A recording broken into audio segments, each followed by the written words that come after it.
Federal no seu 5º mandato. Foi fundadora do PT, passou pelo PSB e agora está no PSOL. Nas entrevistas, sempre teremos um jornalista convidado aqui da TV Brasil. Hoje tenho o prazer de receber no estúdio, dividir aqui o estúdio da TV Brasil com o Eduardo Goulart de Andrade.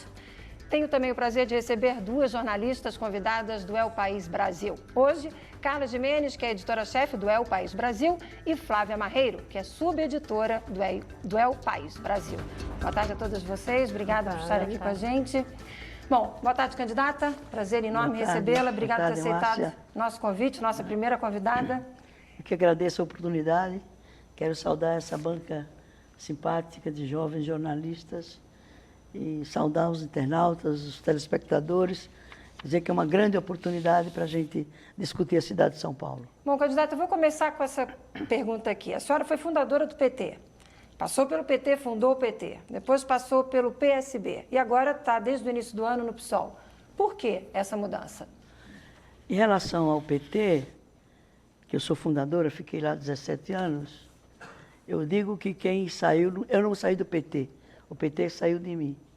O PT se afastou de seus projetos, seus compromissos originais, sua história, seu sonho, sua utopia, né? Eu, quando saí do PSB, aliás, do PT para ir para o PSB, eu disse, eu vou mudar de casa na mesma rua. Né? Porque o PSB era um partido, na época, presidido pelo Miguel Arraes, governador de Pernambuco, e com uma história e uma tradição de esquerda, né? Fiquei lá 19 anos, completaria agora, no final de setembro, 19 anos. Mas eu estava muito incomodada no PSB, né? Em razão da sua política de alianças, né, as suas posições no atual momento que o país vive, essa crise multifacetada, de uma gravidade enorme, né? E eu estava sem voz, isolada, e sem concordar com a orientação da bancada, do partido. E eu me sentia com a responsabilidade de ter uma posição diante da sociedade sobre o que estava ocorrendo. O meu mandato é um mandato muito ativo, muito presente na luta concreta, sobretudo em relação à questão das comunicações, a defesa da comunicação pública, sobretudo. E a sociedade sempre espera da minha parte posições muito claras e muito prontas, tem tergiversação. E eu estava muito incomodada com isso. Mas já estava, inclusive, atuando junto com o PSOL. As votações mais importantes, eu seguia a orientação da liderança do PSOL e não da minha bancada. Aí chegou um momento que se tornou insustentável e o PSOL insistiu muito que eu fosse para eles. Num dado momento eu até pensei em ficar sem partido, mas eu ficaria sem espaço para atuar no Congresso Nacional. Estou no PSOL, não era projeto meu ser candidata, mas aí veio por uma pressão muito forte das bases populares com as quais eu tenho uma relação histórica e permanente e constante, portanto. Estou aqui nessa tarefa, né, difícil, complexa, mas bastante desafiadora e que me mobiliza bastante nesse momento. Carla. Candidata, a senhora colocou que a política de alianças do PSB foi algo que a afastou do partido, que é algo que também o PT é alvo de críticas, enfim. Mas está elegendo se candidatar pelo PSOL sem alianças, o que tem uma consequência direta, pouco tempo de exposição na TV e num ano em que o financiamento privado foi proibido, ou seja, para lá de desafiador, como a senhora colocou. Como poder alcançar, no caso, o grande desafio que se coloca nesse momento é chegar ao segundo turno, quando a senhora, pela última levantamento, tem 10 pontos, né, 10% no Datafolha, e a segunda colocada, que é a Marta, tem 17%. Sim. Veja, Carla, a coerência tem um preço, como tudo na vida, né? Se eu fizesse concessões, provavelmente eu teria outros, não só eu e o PSOL, teríamos, evidentemente, outras forças se compondo nessa chapa. Mas a gente acha que a aliança não se faz em torno de nomes, ou mesmo de partidos, se faz em torno de projetos, de compromissos, né? E, lamentavelmente, hoje no Brasil, você não encontra no campo progressista, popular, de esquerda, Muitas forças não. E ficar refém de uma coligação ou de uma aliança, né, heterogênea, dá no que tem dado os governos de esquerda no Brasil. Os dois governos Lula, os governos Dilma, né, no presidencialismo de coalizão, que a meu ver está esgotado, leva a essa situação. Você tentar construir uma base de sustentação de A a Z em relação ao espectro político e ideológico. Não dá certo, porque a barganha predomina e você se desvia dos seus compromissos originais. Eu governei São Paulo 4 anos com minoria na Câmara. Os 4 anos com minoria. Porque o preço de ter maioria no Legislativo não dá para pagar se você quer fazer política séria e política coerente e consequente, né? É difícil? É. O ideal é ter maioria no Legislativo, né? Mas há um outro poder que você pode e deve mobilizar para criar governabilidade. Governabilidade, na minha avaliação, não se dá apenas em base de apoio parlamentar legislativo. Ela se dá também numa aliança concreta, permanente com a sociedade civil organizada, né? Construindo propostas, apoiando propostas e sustentando a execução dessas propostas. Eu acredito nisso. Foi isso que viabilizou o nosso governo há 27 anos atrás. Portanto, naquele tempo, já não era fácil também isso.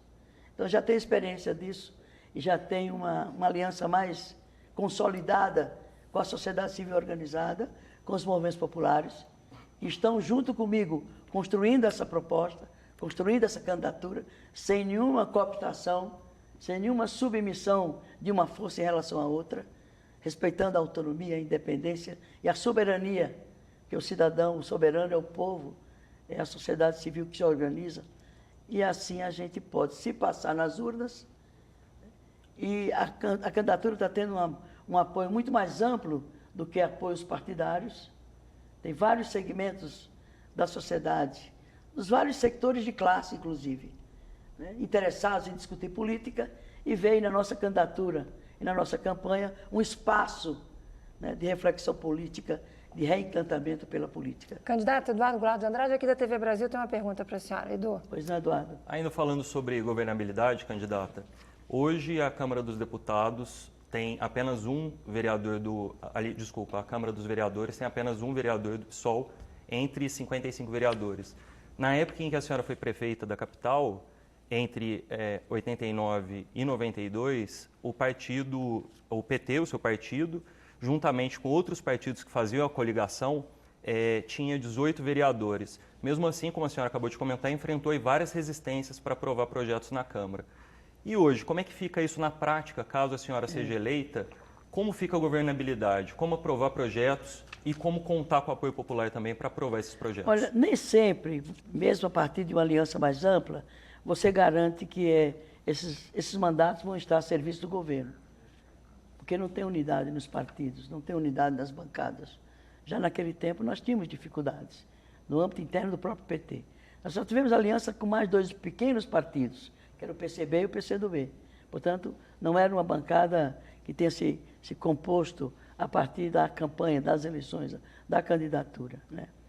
É verdade que a gente conta com o apoio de um ou outro vereador, mas o fato é que vamos enfrentar o mesmo problema. Eu não tenho a menor ilusão. Nós vamos enfrentar uma Câmara Municipal, provavelmente com um número maior de vereadores do PSOL. Não vejo que outros partidos, a menos que no segundo turno, uma eventual composição com alguma força mais identificada com o nosso campo, se consiga ampliar. Mas eu espero que uma sociedade mobilizada como ela está se dando, ela está se mobilizando, ela está protagonizando a política. O momento é muito mais do que um momento eleitoral, mas é um momento de reflexão política, de reencantamento pela política dos que já se afastaram dela, e o encantamento da juventude que vem querendo recriar as formas de fazer política. Não com os formatos de partidos, com a cultura dominante ainda na política, está num momento particularíssimo da vida política nacional, para além da crise, para além do que está ameaçado de se perder, mas está um ressurgimento de uma força social muito mais forte, muito mais mobilizada, muito mais politizada, que isso pode ser uma compensação ao que foi no passado, de ter uma sociedade com mais condições de oferecer, não um apoio incondicional, não é isso que se quer, é ser um apoio crítico, mas uma participação efetiva, porque a gente pretende fazer um governo radicalmente democrático e radicalmente descentralizado, onde a cidadania vai se sentir sujeito e responsável pelo que se encaminhar no nível desse governo. Candidata, a Flávia tem uma pergunta para a senhora. Para tocar num ponto que a senhora falou sobre essas novas lideranças, novos momentos, novas formas de protesto.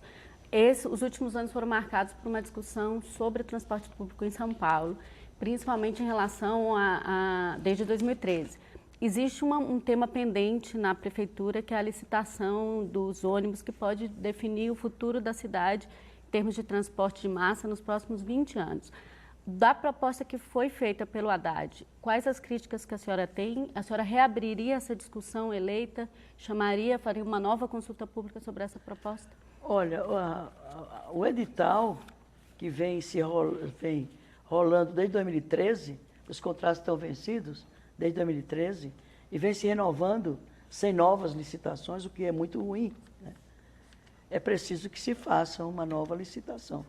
Não necessariamente a que está pendente, porque ela é muito ruim. Ela propõe concessões para um prazo de 20 anos, com possibilidade de renovação por mais 20 anos, portanto, 40 anos. Né? E mais, o controle da operação do sistema ficaria, se aprovada essa licitação, nas mãos dos concessionários. Portanto, é a raposa tomando conta do galinheiro. Isso não dá. E uma licitação por 20 anos, mesmo que não seja 40 anos, é tempo demais diante da dinâmica das grandes cidades, das grandes regiões metropolitanas e da dinâmica da sociedade de um modo geral. Isso na Europa, nos países desenvolvidos, democráticos, né, nos moldes do nosso, essas licitações se dão no máximo em prazo de 5 anos. Em Londres são 4 anos. E a cada 2 anos eles fazem uma nova licitação para renovar, né, pelo menos metade dos concessionários. Isso permite incorporação de novas tecnologias, de novas regras, de novos interesses para reduzir custos, de planilha de custos, para modernizar o sistema, para adequá-lo à dinâmica célere dos tempos atuais de grandes centros urbanos, de grandes regiões metropolitanas. Portanto, é uma licitação que tem 14 restrições do Tribunal de Contas do município. Mesmo que o Haddad quisesse, né, completar, se houvesse tempo para isso, ainda nessa sua gestão, não poderá fazê-lo, porque ele tem que responder a 14 né, objeções do Tribunal de Contas dela. Portanto, é necessário uma nova licitação. Não será essa, e o Haddad já deixou para o próximo mandato, não sei se dele ou de quem for eleito, que há necessidade de se enfrentar essa questão, que ela é estruturante do ponto de vista da mobilidade urbana. Candidata, obrigada por enquanto. A gente vai para um breve intervalo. A gente volta daqui a pouquinho com a sabatina, com a candidata à prefeitura da capital, Luiza Erundina, do PSOL. É um minuto só, a gente volta já.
Estamos de volta ao vivo com o Repórter São Paulo Especial, agora 12h47. Você acompanha a primeira entrevista da série com os candidatos à Prefeitura da capital paulista, numa parceria inédita aqui da TV Brasil com o portal de notícias do É o País Brasil.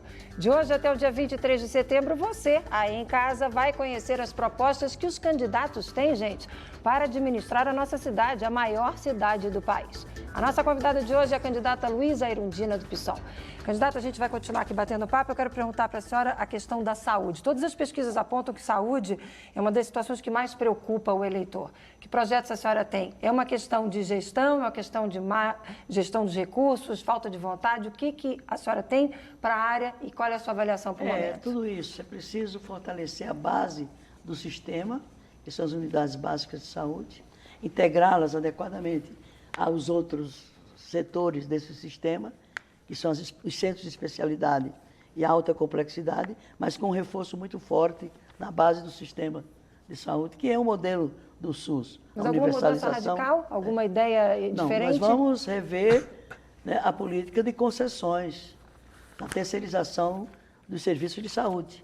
Saúde é um direito social, é um dever do Estado e não pode ficar como um produto de mercado, que as OSs, com raras exceções, né, elas organizam o sistema, né, de prestação do serviço à saúde, numa concessão pública, né, sem nenhum controle, com um duplo poder, tendo uma política diferente para o servidor da administração direta em relação aos terceirizados, e usufrui lucro. Então, a saúde se transforma no objeto de mercado, a lógica do mercado passa a predominar. Então, é preciso melhorar a qualidade do serviço, melhorando, inclusive, a política do funcionalismo e limitando e diminuindo a política de concessão do serviço a organizações sociais. Flávia. Candidata, uma pergunta pontual. A senhora é a favor ou contra a redução da velocidade nas marginais? Que é um tema muito polêmico. Eu sou a favor, mas isso associado a outras medidas. Quando se pensa em mobilidade numa região, não só de São Paulo, mas região metropolitana, você tem que articular muito bem as modalidades do sistema e os vários elementos que compõem o funcionamento desse sistema. E a velocidade é um deles, né? Então é importante porque a cidade, nós queremos torná-la a cidade das pessoas, não a cidade da velocidade, a cidade do automóvel ou a cidade do veículo de um modo geral. Então isso é um pressuposto e a redução de velocidade e tem que verificar a diferença de região para região. Não dá para tratar em qualquer política essa cidade como se fosse uma única cidade. Ela tem no mínimo 32 cidades, que são as regiões administrativas que compõem as subprefeituras. Portanto, sou a favor, adequando às diferentes dinâmicas e realidades regionais. Edu. Ainda falando sobre mobilidade urbana, a senhora, quando prefeita de São Paulo, o seu então secretário Lúcio Gregório propôs a tarifa zero. Isso acabou virando a bandeira do movimento Passe Livre anos depois, o estopim, inclusive, das manifestações de 2013. Pressionado, o prefeito Fernando Haddad fez o Passe Livre estudantil. A senhora pretende ampliar esse Passe Livre? Com certeza, o mundo inteiro está absorvendo essa política, porque cada vez a mobilidade é um direito social, é um direito humano fundamental. A Constituição Federal, recentemente, incluiu no seu artigo 6º uma proposta de emenda constitucional minha, que foi sancionada, né, incluindo como saúde, educação, habitação, o transporte como um direito social. E, nesse sentido, é preciso que todos tenham a possibilidade de acessar esse serviço, que é uma necessidade na cidade. E todos se beneficiam dele, seja o usuário direto, seja o usuário indireto, né, é um serviço essencial e ele tem que ser assumido, o seu custo, não só pelo usuário direto, mas com um alto subsídio ou então até com a tarifa zero. Nós vamos fazer isso paulatinamente, começando nos finais de semana, no domingo, no âmbito de cada bairro, quer dizer, a locomoção, a mobilidade dentro do bairro será sem pagar a tarifa, né? O mesmo no final de semana, e progressivamente nós vamos adequando o sistema de financiamento do serviço, de modo a que, no final do governo, a gente esteja toda a cidade com esse benefício que é a tarifa zero ou o passe livre. Mas, candidata, de onde viriam esses recursos? Nós vamos buscar outras fontes de receita. Nós não podemos ficar administrando o orçamento, por grande que ele seja, com uma demanda crescente, com uma crise de desemprego, um aumento, uma queda de receita e um aumento de demanda, pensando só nesse orçamento, que é um orçamento este ano de 54 bi, no próximo ano será de 50 bi, e vai ser sempre menor do que as necessidades. A Prefeitura de São Paulo responde por 15% do produto interno bruto do país. É o quinto orçamento do país. E tem uma capacidade de intervir na economia da cidade. E outra coisa, cobrando os devedores da cidade. Devem à cidade grandes devedores que atingem 66 bilhões de reais. Nós vamos resgatar essa dívida 5% a cada ano. No final do ano, dos 4 anos, nós teremos resgatado 3 bilhões e 500 milhões de reais da dívida pública. E vamos conter a sonegação, nós vamos aperfeiçoar a fiscalização, nós vamos desenvolver atividades produtivas para geração de trabalho e renda, portanto, para criar emprego, trabalho, do emprego ao trabalho, gerar atividade econômica e dialogar com o poder econômico da cidade. A cidade se mantém com a construção de todos, com a contribuição de todos. E o poder econômico não pode só se beneficiar da economia da cidade, mas tem que se associar às iniciativas com o governo no sentido de dinamizar a economia local. Carla. Candidata, pelo último levantamento da Datafolha, o candidato Celso Russomano está na frente com 33 pontos, né? É curioso olhar que a Marta, a senhora e o Haddad juntos somam mais ou menos 36%. É um dado curioso para 3 candidatos que têm sua origem, digamos, no espectro da esquerda na política, sendo que São Paulo é uma cidade bastante conservadora. O que isso quer dizer? É um anseio por mudanças. Ninguém está satisfeito com o que está se dando no Brasil hoje. Embora haja uma onda de conservadorismo, né? Uma onda de retrocesso, de direita mesmo no país, mas isso está provocando uma reação oposta. Quem já militou na política, não configuradamente de esquerda, mas progressista, popular, né? Querendo que as coisas se deem com base numa outra cultura política, em outras relações de poder na cidade, isso está vindo com muita força. E isso se reflete nas pesquisas. Eu não identificaria que esse nível de proximidade entre os 3 possa significar uma identidade de esquerda, eu não vejo. Como que a prática desses candidatos, mesmo do Haddad, o Haddad é de um partido de esquerda, ou pretensamente de esquerda, tem uma prática não de esquerda, mas é progressista, é atento a inovações, não é democrático, não é um governo democrático. Não tem democracia. Quem administra as subprefeituras, quem governa as subprefeituras e quem indica os subprefeitos são vereadores de partidos de direita.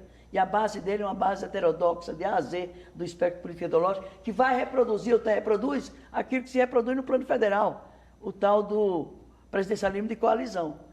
A Marta você já sabe quem é a Marta. A Marta está no PMDB do Cunha, do Renan, do Temer. Só resta a candidatura do PSOL, modéstia à parte. E eu acho que isso vai ficando claro aos candidatos se exporem as suas ideias, as suas propostas e a memória que existe dos demais governos, o atual, o da Marta e o nosso. E o que diferencia entre esses é serem administrações radicalmente democráticas. Flávia, o que você perguntou? Mesmo que o preço a pagar por isso seja que nenhum deles vá... que a não senhora, acredito que isso ocorra. Pelo movimento que a gente sente, e eu tenho feito campanha nos vários segmentos de classe, no método de círculo de conversa, roda de conversa. Todo mundo está conversando sobre política e não só sobre eleições. É particularmente discutindo política, o momento do país e as eleições dentro disso. E há um sentimento de mudança, de querer transformar, não só de conservar o que já foi conquistado, mas diminuir esses danos das perdas que estão se colocando com muita força. Basta lembrar a questão da empresa pública de comunicação no país, uma conquista, né, que custou caro à sociedade brasileira, está sendo ameaçada por uma medida provisória. Isso é inaceitável. E isso não é só quem construiu essa conquista, né? Quem construiu, de fato, esse direito de uma empresa pública de comunicação. Mas isso está repercutindo na sociedade e eu tenho o sentimento, a intuição, a sensibilidade, a convivência diária nessa campanha que eu posso lhes assegurar que vai ficar um saldo político para além do eleitoral. E isso pode ter um impacto no resultado eleitoral. Candidata Luiza Erundina, muito obrigada pela sua presença hoje aqui. A senhora tem mais um minutinho, a câmera 3 é toda sua para as suas considerações finais para o telespectador que acompanhou essa nossa primeira sabatina. Por favor. Olha, eu quero elogiar a iniciativa, né? Deveria ser muito mais estendida essas iniciativas em outras emissoras, mas isso supõe a democratização das comunicações que não se fez ainda no Brasil, e isso é uma contribuição inestimável ao processo democrático para os próximos anos da vida dessa cidade e desse país. Quero agradecer a todos os internautas, os telespectadores e essa bancada fantástica de jovens jornalistas. E a sua agenda continua hoje, né? A senhora ainda sai daqui com mais atividades. Com certeza. Muito obrigada mais uma vez. Quero agradecer Márcia, aos jornalistas, Edu, Flávia, Carla, Edu. A senhora, foi um prazer recebê-la aqui. Como já disse, para essa nossa primeira sabatina, é uma parceria, né, Carla? Inédita aqui da nossa TV Brasil com o El País, que é o jornal espanhol, aqui no Brasil, El País Brasil. Como disse a nossa candidata, essa nossa transmissão ao vivo aqui na TV Brasil, ao vivo no nosso portal de notícias da EBC, ao vivo no portal de notícias do El País. Amanhã tem mais, a gente conversa amanhã com o candidato João Bico, que é do PSDC. Mais uma vez aos jornalistas, obrigada pela participação. Candidata, boa sorte. Obrigada. Até uma próxima oportunidade. Obrigado, estamos juntas. É assim que a gente vai encerrando o nosso Repórter São Paulo especial de hoje. Uma ótima tarde para você, mas amanhã tem mais. Até lá, tchau.